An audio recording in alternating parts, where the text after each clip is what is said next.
we ain't sure not gonna act like Dakiya just a straight up victim in this thing, because another thing that came out in this reunion was how she treated Eric. Eric is the chef that she had an instant connection with, and one thing about Dakiya that I couldn't stand while she was doing it, and then I definitely couldn't stand towards the end of the season, she was a big time flirt. Not just a flirt, she brought sexual innuendos to every single conversation.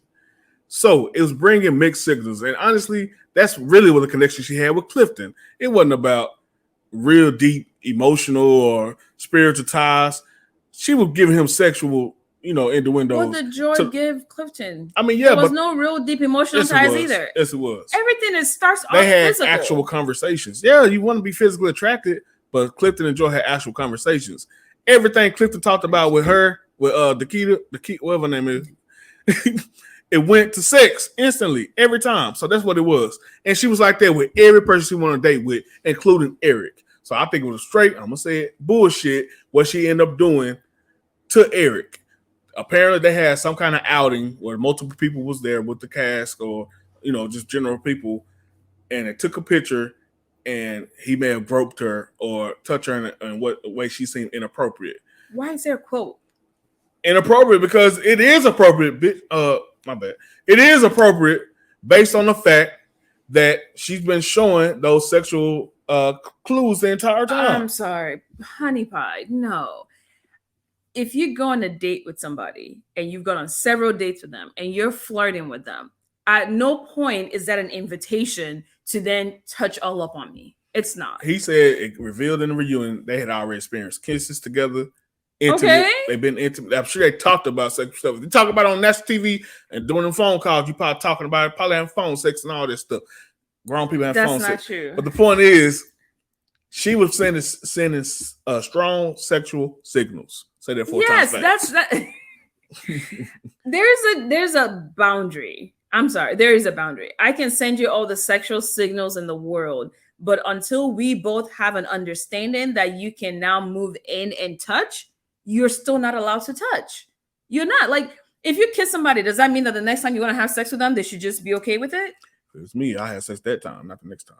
That's where we're different. Because then I don't think you should have sex at all when you're dating them until they've been your boyfriend or like they're in a committed relationship. It's different for men and women, to be honest with you, because for men, we take a woman send us a text as she want to have sex with me. If I'm telling you, man, that's simple, that a text makes us feel that way, what you think her straight up saying, ooh, I slide you down. What do you think that mean to him? It's called flirting. It's not flirting. It means you want to have sex. That's what it means. It can't get no more flat out than that. That's just what it is. She telling you what she want. So I understand why he would do that. And then they had some kind of back and forth about how he apologized and all that. I say all that to say she get exactly what she deserves. She says she got a man now. I'm fine. I'm happy for her. But I'm happy that them tears came throughout the season, I'll be honest with you, because she deserved the way she did Eric. She deserved every piece of pain she felt throughout that process. Completely disagree with that. I disagree. I think there was an embarrassing factor to Eric groping her in public. I think that's a big part. If she's sending you all these signals and they're flirting, then when you guys are behind closed doors and you want to touch, then she probably wouldn't flip out about that. But in public, if you just start touching me however you want, I kind of will feel like, back the hell up. Like, I don't care how much we're dating. When we were in the dating phase, like early on, because this is people that just met each other weeks ago. Mm-hmm. So weeks of dating, right? So that was probably our third date. If you started like touching me however you wanted, as if I was already your property, I would feel kind of used. That's not a pleasant feeling for any woman. Now, if we had already done that at home or behind closed doors, and that was okay, then you do it in public, that's okay. But for that to be the first time that there was any touchiness and it was publicly out like that, that's kind of odd. I'm not saying she's wrong for feeling offended. I'm saying she's wrong for reacting and not giving that just a one-time instance. Allowing him to apologize and moving on based on how strong the connection was beforehand. Why miss out on that opportunity? It'd just be an opportunity for growth for him.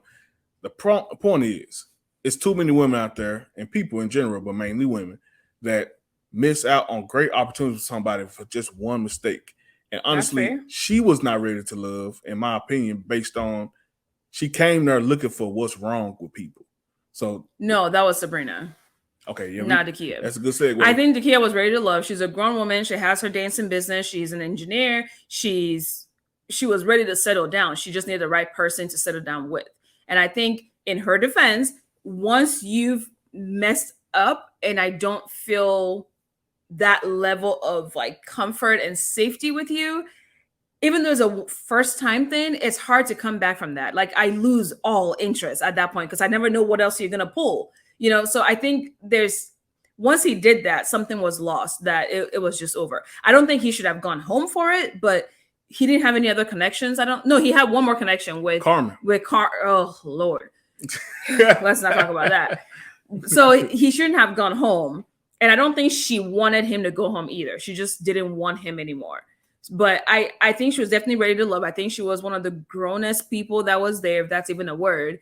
I just think men, sometimes when you cross certain boundaries, you don't get a second chance. You just don't. And there's no such thing as, oh, we miss out on that guy because we won't give him a second chance. No, let me miss out. Like I'm fine with, that's my issue with people wanting to be in relationships just to be with somebody. If this person is not making you, feel safe and secure and you already have your eye kind of open and giving them a side eye, don't settle for that. Like, it's okay to be single until you find what suits you. I get that for sure. But I'm saying don't come back later on. Like, she literally had some form of connection with everybody there. Like I'm saying, I don't think she was a fine woman. No, it was because she was, and she brought everybody the same energy regardless. So no matter what happened, it was a sexual conversation with each person. So every week she was like, had another person she had a connection with, and she got to the end, ended up choosing herself, not having nobody. And I just feel like she deserved every piece of that. I mean, there is a part of her that I would say, and that's what happens with a lot of single girls when they date. When you are already looking very like, I don't want to say looking sexual because you should dress however you want to dress, but when you are wearing certain clothes and what you're saying and what you're doing is always in the sexual realm, I can see how there's a problem there, because then it's hard for the guy to figure out, okay, where's that depth to you where we can talk about real things and solid things outside of just you flirting all the time. And it seemed like every day she was in, there was always flirting going on. And I don't know how much of that is her and how much of that is editing, because we're watching a few minutes of an entire date. Ain't that much editing in the world. No, I think honestly, I kind of think that the show wanted to show people in certain ways and they would edit them in those ways. So every time we saw her, she was always touchy-feely. She was always being sexual. That's what the show wanted to portray of her. But I guarantee that she's not that way in real life. They can't make up like 20 scenes. Like every episode she did that with every date. But can you say Joy, for example, the show wanted Joy to be the people's favorite. The show wanted Joy and Clifton to be the people's favorite. So they always edited Joy in a positive light, where she's that home girl to you and she's that sexy girl to the guys. Like, they wanted her to be that way. But they can't make up something. Either they are that at some point or another, or they're not. So if Joy never happy, then they couldn't show her being happy. She was happy, but she was also being bitchy. And that's why you can't tell me that in 12 weeks of filming that show, that side of Joy that we saw in the reunion, that side of her didn't exist during the show was running. We didn't overlook it. They edited it out. It was always there. No, I think they edited it out because they wanted us to see her as a home girl and a sexy girl. And then at the reunion, that brought drama, which is needed for reality TV. So they showed us that. But I really don't. Yeah, I don't trust that it wasn't the show. I'm not saying you far off. I'm just saying Dakiya, she just was. I don't mind what she did. You know, the way she showed men she's interested in them. Mm-hmm. I'm all for it. I'm saying you can't get mad at a dude for a one-time instance of taking it too far and just misleading. I mean, not knowing exactly what you mean by what you're doing. Give him another shot. And I think Eric, going back to that, he eliminated himself because he was so pissed off. I agree with that. It ain't that he didn't want to keep going with the journey. He was so pissed off he couldn't look at her every week. I think that's what it was. To a point, but I honestly don't think that flirting gives you an invitation to do anything else. And that's the biggest issue in dating. Like, once you're dating somebody and you give them a little bit of sexual energy, all of a sudden they want to pounce on it. And it's like, whoa, back up. Like, that's not what I was giving you. I was giving you a little bit of flirting, so you can't like start touching and grabbing. Like, there's a massive river between flirting and touching, and a lot of guys don't know that there's that boundary, and that's how you guys lose the women. That's the problem. Y'all think everything is on y'all terms. It is, because it's my body, my boobs, my vagina. It was their body. She was touching on them. She touched his knee and arms and chest. How is that the same as groping her boobs? That's the chest, ain't it? Are you high? No, I'm not. What? It's the same thing. If she's touching him all over here and then he goes here, that's not the same thing. Do for do. All I'm saying I can't with this man today. Yo, I cannot. Hi guys, it's Vera and Mel. Check out our new channel filled with lots of dating content, marriage information. As we start this new journey, we'd love to share it with you and also get your input, your advice, and also learn from you. We have lots of fun content that will be helpful for others. So check out our new channel and let us know what you think. We'd love to hear from you. Talk to you later.